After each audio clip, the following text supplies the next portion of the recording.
त्या जीवात्म्याचा त्या कुळाशी संबंध तुटतो। नंतर आपण 11वा 12वा 13वा करत असतो। ऐका, जर एखादा गृहस्थी वारला तर त्याचा 13वा केला जातो, एखादा ब्रह्मचारी वारला तर त्याचा 14वा केला जातो, एखादा वानप्रस्थी वारला तर त्याचा 15वा केला जातो आणि एखादा संन्यासी जर वारला तर त्याचा 16वा केला जातो। विठ्ठल विठ्ठल।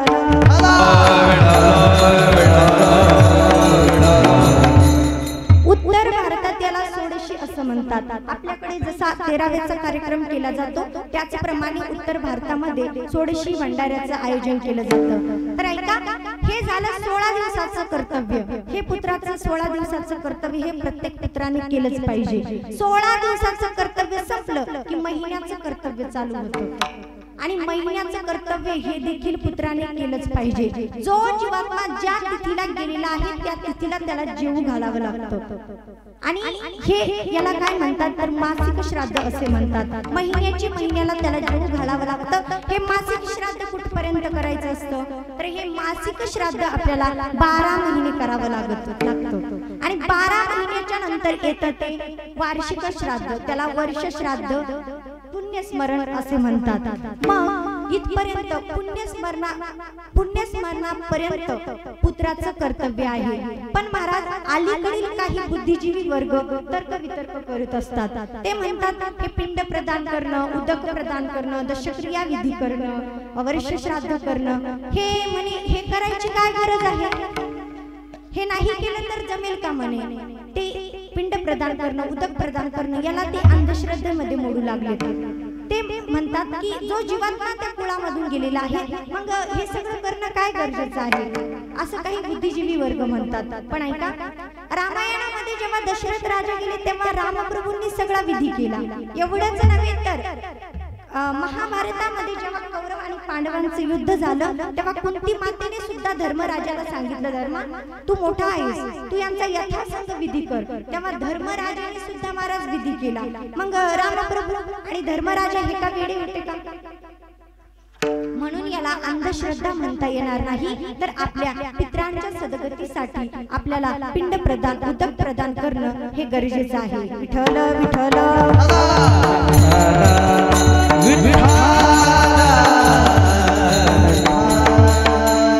पण काही लोक असं देखील म्हणतात ताई, आपण जो पिंड समर्पित करतो तो पिंड तर जमिनीवरच राहतो, मग आपण जे कार्य केलेलं आहे त्या कार्याचं फळ आपल्याला मिळेल तरी कसं?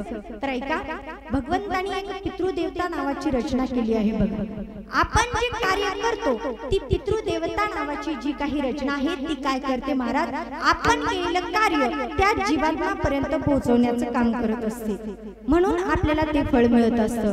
तुम्हाला रुचेल पचेल असं सांगते, बाबा तुमचा मुलगा उदाहरणार्थ पुण्याला शिकायला आहे, उदाहरणार्थ मला माहिती नाही आहे का नाही, तर तुमचा मुलगा पुण्याला शिकायला आहे, तुमच्या मुलाने तुम्हाला अर्जंट 1000 रुपये मागितले, किती 1000 रुपये मागितले, तुम्ही त्याला पाठवणार कशाद्वारे?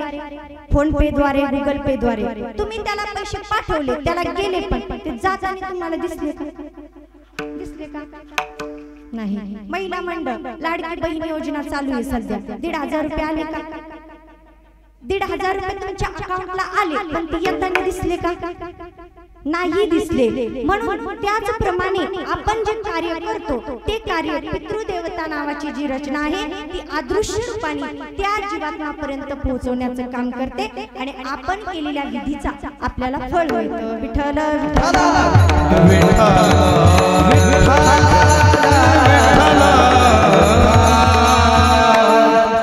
पण काही समाजामध्ये लोक असे पण आहेत, म्हणतात पुण्यस्मरणाला कीर्तन का करायचं, 13वेच्या कार्यक्रमाला कीर्तन का करायचं? तर याला सुद्धा शास्त्रामध्ये कारण आहे। ऐका, जेव्हा आपण विधी करतो, विधी करत असताना ब्राह्मण काका असो, आपल्याकडून असो, महाराज काही विधी करत असताना नाम उच्चारण करत असताना त्रुटी होतात दादा। नाम उच्चारण करत असताना आपल्याकडून नामस्मरण करताना त्रुटी होतात आणि उदाहरणार्थ वक्रतुंड महाकाय असा श्लोक आहे दादा, पण मंत्र उच्चारताना घाई गडबडीच्या काळामध्ये वक्रतुंड महाकार्य असं पण होतं। मग कार्य करत असताना आपण अशा त्रुटी आपल्याकडून होत असतात। मग त्रुटी झाल्यावर आपल्याला पाप लागतं, पुण्य तर आपल्याला मिळत नाही, पण आपल्याला पाप लागतं, आपण केलेल्या कार्याचा काही उपयोग होत नाही। मग नामस्मरण का केलं जातं? तर कारण नामस्मरण महाराज ते पाप जळून भस्म कर्मा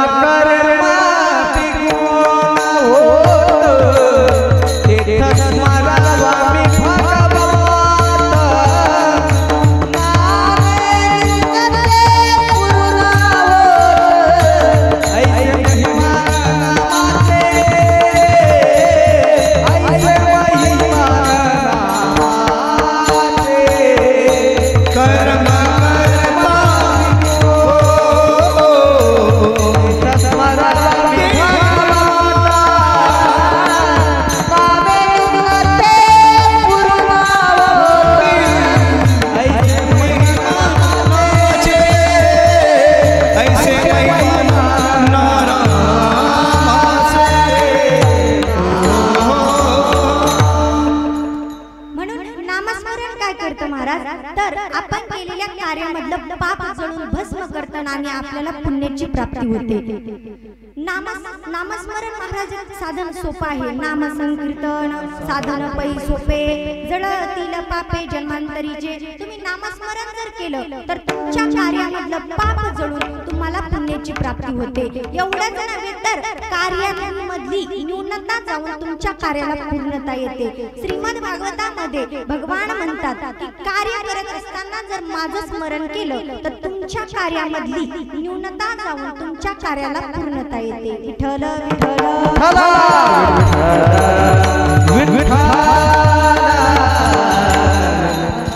तर एका अभंग आहे जगद्गुरु तुकोबरायांचा, आणि तुकोबरायांचा अधिकार महाराज सांगायला गेलं तर माझे तुकोबराय फार मोठे आहेत। केवढे आहेत माझे तुकोबराय?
जगद्गुरु तुकोबाराय। पण मी सांगेल तुम्हाला माझ्या जगद्गुरु तुकोबारायच्या उंचीला आकाश सुद्धा मारत ठेवणं आहे, एवढे माझे जगद्गुरु तुकोबाराय आहेत। या महाराष्ट्राच्या मातीमध्ये अनेक साधू संतांनी जन्म घेतला। जगद्गुरु तुकोबाराय असतील, ज्ञानोबाराय असतील, संत सावतामाळी असतील, संत बहिणाबाई, संत मीराबाई, संत मुक्ताबाई, प्रत्येक साधू संतांनी या महाराष्ट्राच्या भूमीमध्ये जन्म घेतला। म्हणून या महाराष्ट्राच्या भूमीला म्हटलं जातंय पवित्र त्रिकुळ पावन तो देश, जे हरीचे दास जन्म घेसी। महाराष्ट्राची भूमी किती पवित्र आहे, किती पावन आहे की या महाराष्ट्राच्या भूमीमध्ये अनेक साधू संतांनी जन्म घेतला, पण प्रत्येक साधू संतांचा अधिकार मात्र वेगळा आहे। माझ्या ज्ञानोबारायांचा अधिकार वेगळा, माझ्या तुकोबारायांचा अधिकार वेगळा, संत मीराबाईंचा अधिकार वेगळा, प्रत्येक साधू संतांचा अधिकार मात्र वेगळा आहे।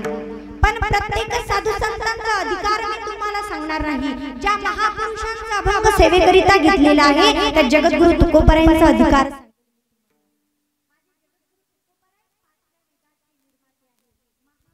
आहेत माझे जगद्गुरु तुकोबाराय। एवढाच नव्हे तर वारकरी संप्रदायाचं नाम माझे जगद्गुरु तुकोबाराय आहेत। महाराज नाक होणं सोपी गोष्ट नाही, नाक होणं सोपी गोष्ट नाही। मला एक सांगा, तुमच्या इकडे लग्न जमल्यानंतर पोरगी बघायला जातात का?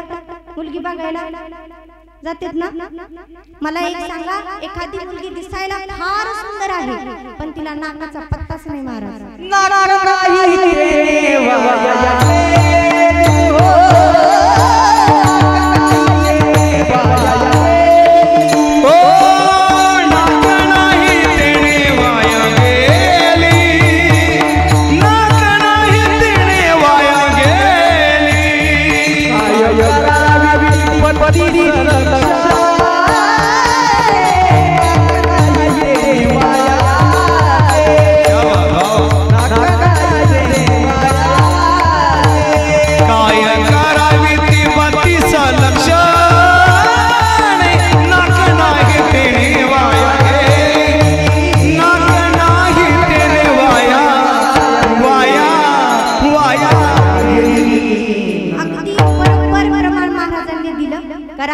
काय बत्तीस लक्षणे नाक नाही तेने वाया गेली.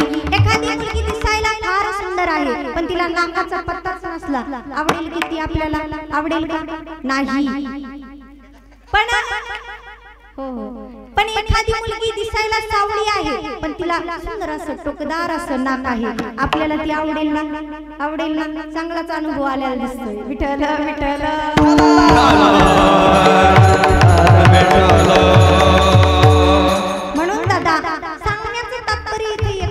की नाक होणं सोपी गोष्ट नाही. म्हणून वारकरी संप्रदायाचं नाक माझे जगद्गुरु तुकोबराय आहेत.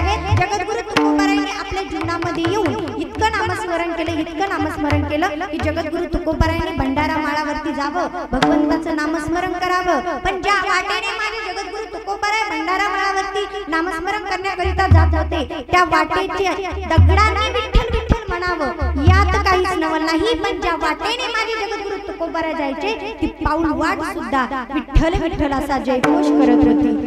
म्हणून दादा जगद्गुरु तुकोबरायांचा अधिकार पाहिला तर जगद्गुरु तुकोबरायांच्या नामाने यमाला सुद्धा थरकाप सुटावा.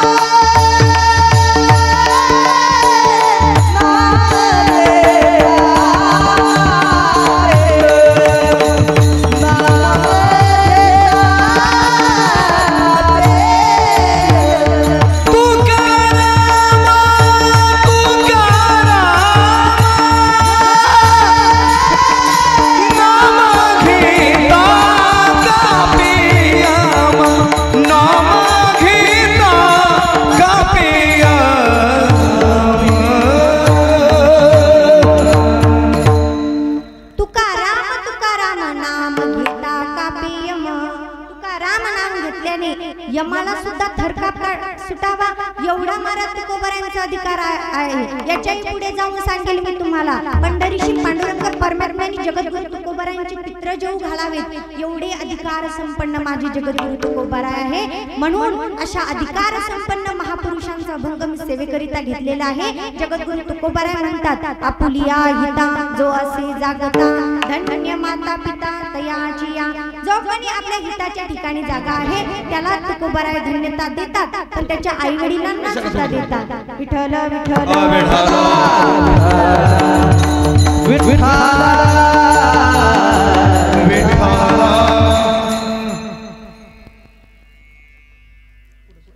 पुढे सरका थोडे सगळं महिला मंडळ थोडं पुढे या.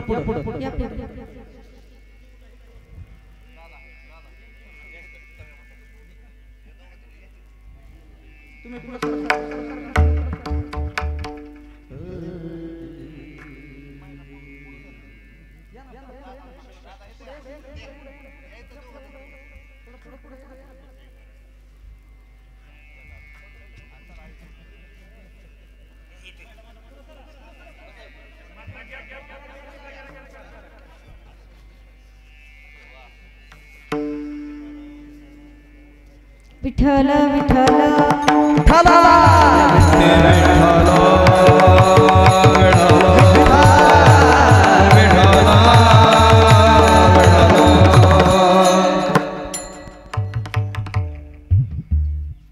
सर्वांनी शांतता राखणे अपेक्षित आहे. सर्वांनी शांततेचं भान ठेवा. तर ऐका, जगद्गुरु तुकोबराय म्हणतात, आपुलिया हिता जो असे जागता धन्य माता पिता तयाची या. महाराज या पृथ्वी तलावरती प्रत्येक प्रत्येकाला आपलं हित कशामध्ये आहे प्रत्येकाला कळतं, प्रत्येकाला आपलं हित कशामध्ये आहे कळतंय. लहान लेकरापासून तर म्हाताऱ्या माणसापर्यंत हित महाराज सगळ्यांना करतं.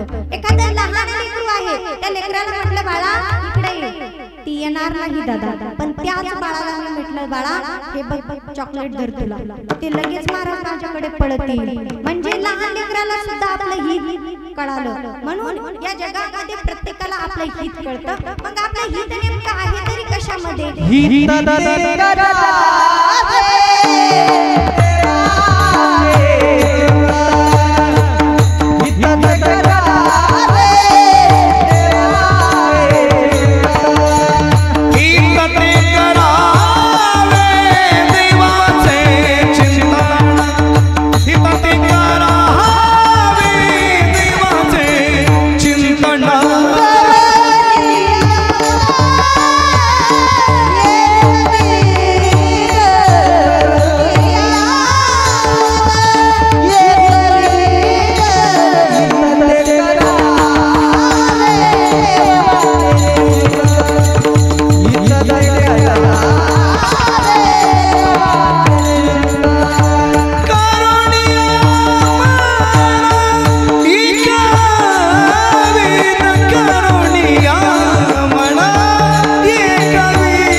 भगवंताचं नामचिंतन करण्यामध्ये आहे.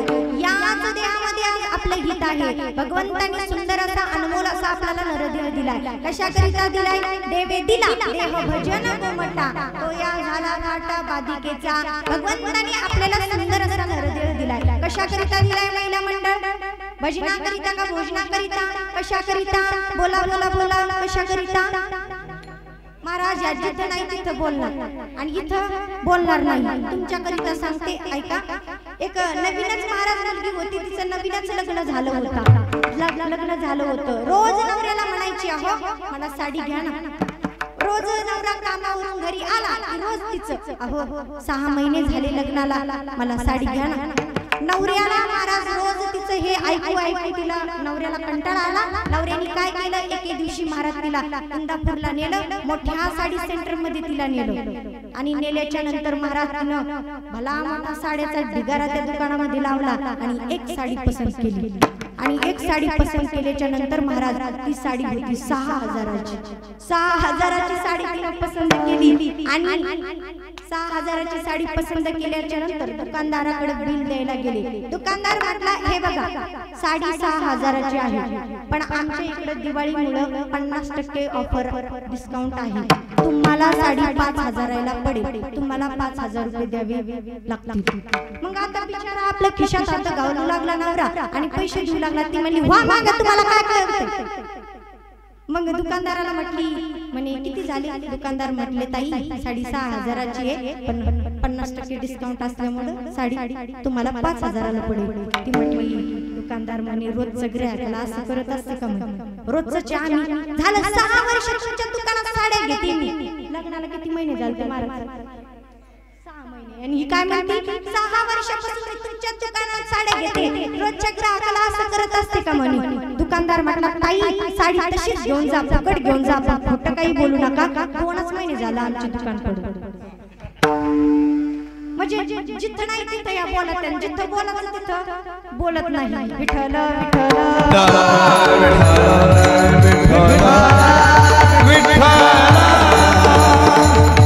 म्हणून कशाकरिता दिलाय भगवंताने हा नरदेह? तर भजनाकरिता दिलाय. भगवंताचं नामचिंतन करण्याकरिता दिलाय. याच देहाने भगवंताचं नामचिंतन आपण करू शकतो, दुसऱ्या देहाने करू शकत नाही. याची देही घाणे देवाचे भजन आणि काही ज्ञान नाही कोठे, आणि काही ज्ञान हे नाही कोठे.